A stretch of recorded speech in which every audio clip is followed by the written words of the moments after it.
May gagawin tayo. Ito, TCL na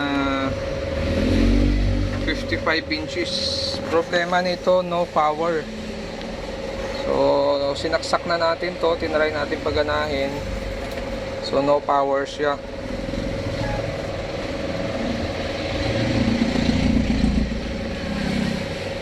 Buksan natin. Ito yung power supply, backlight driver. Ito yung main board. So mayroon din itong T-con dito sa ilalim ng bakal na ito. So ang problema nito, no standby power. So try natin kasi yung ganitong power supply mayroong standby ito. Ito yung maliit na transformer, dapat mayroon itong output 3 or 5 volts. Okay, testing natin. Saksak natin ito, tapos check natin yung supply kung kumpleto yung supply nito.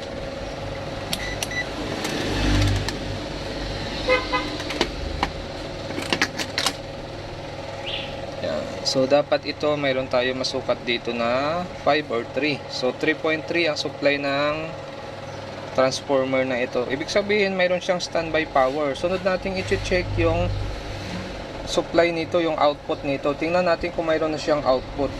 So mayroon na siyang 12. Tapos itong kapasitor mayroon din siyang 55 volts. So may supply na rin ito, may supply rin ito. So kompleto ang supply ng power supply natin. Pero hindi nag-power on yung ating main board. So ibig sabihin yan, may problema sa main board. So check natin kung nakapasok yung 12 volts natin dito sa ating main board. So mayroon, no? Mayroon siyang 12 dito. So ibig sabihin nakapasok na sa main board natin yung 12 natin.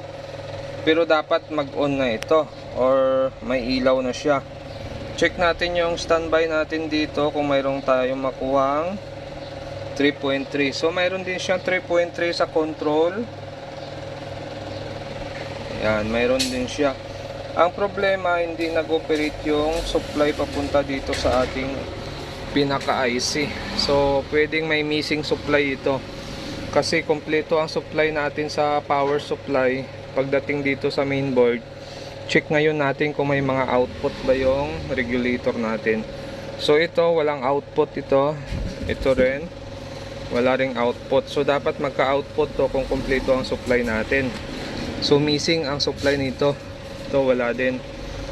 Okay, so yung ganitong board, dapat may papasok na 12 volts dito, tapos i-regulate papunta sa 5 volts. So kung wala siyang 5 volts, hindi mag-ooperate yung ating main board para sa mga regulator natin. So ito, wala rin, no?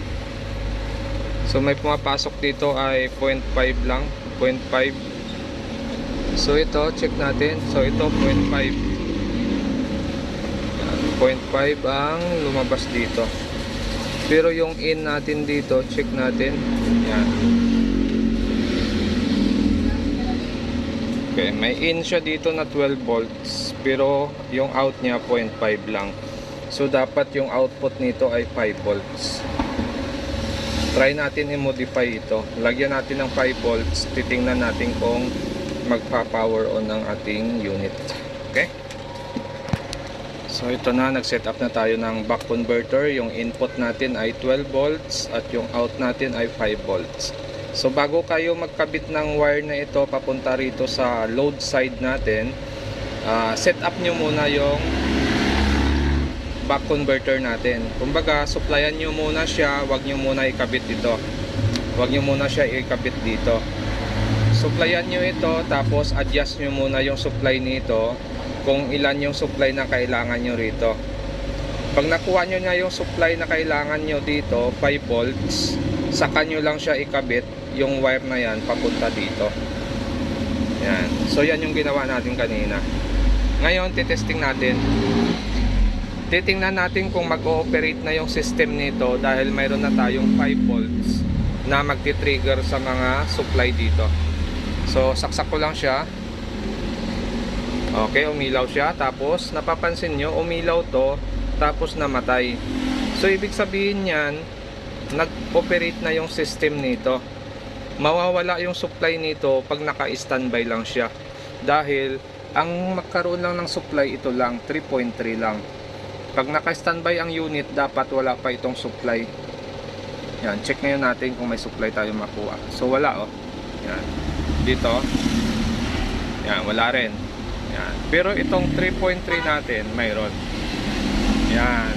So ibig sabihin nag-operate na yung system dahil nakadetect na siya ng supply ng 5 volts at nagkaroon na ng supply itong mga regulator na kailangan magkaroon ng supply pag sinaksak mo yung unit.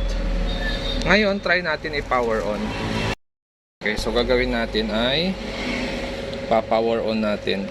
Titingnan natin kung lalabas na yung 12 volts niya pag i-power on natin. So saksak natin ulit.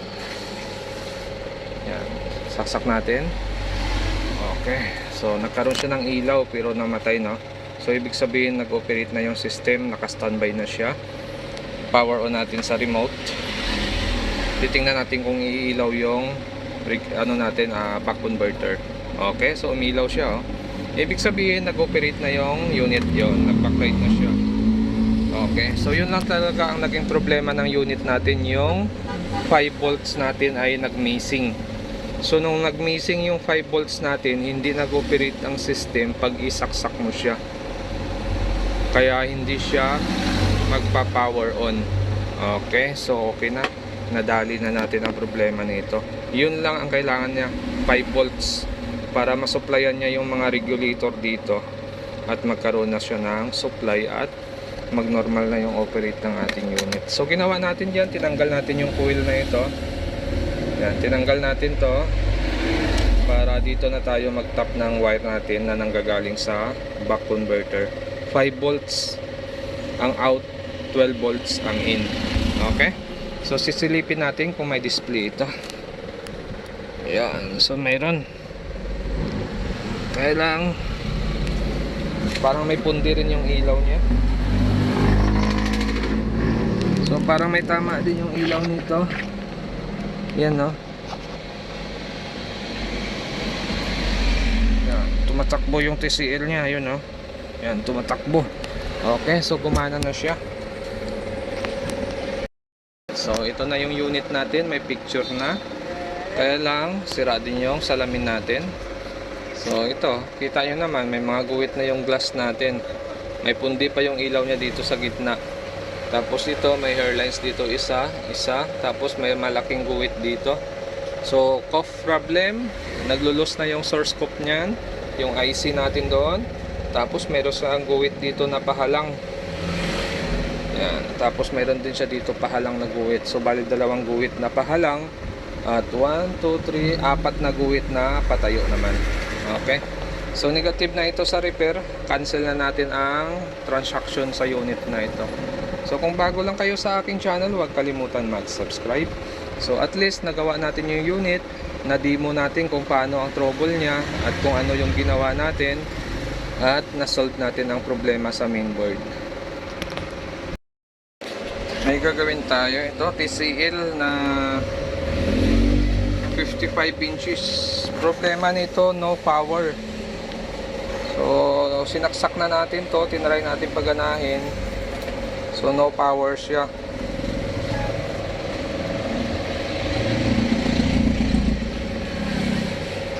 Buksan natin.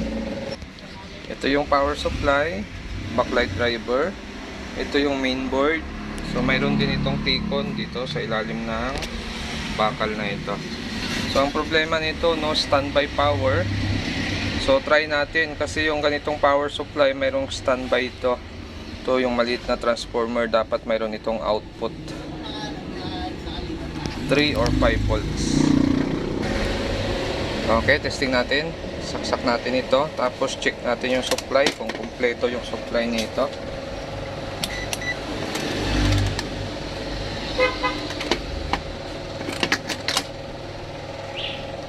So dapat ito mayroon tayo masukat dito na 5 or 3. So 3.3 ang supply ng transformer na ito. Ibig sabihin mayroon siyang standby power. Sunod nating i-check yung supply nito, yung output nito. Tingnan natin kung mayroon na siyang output.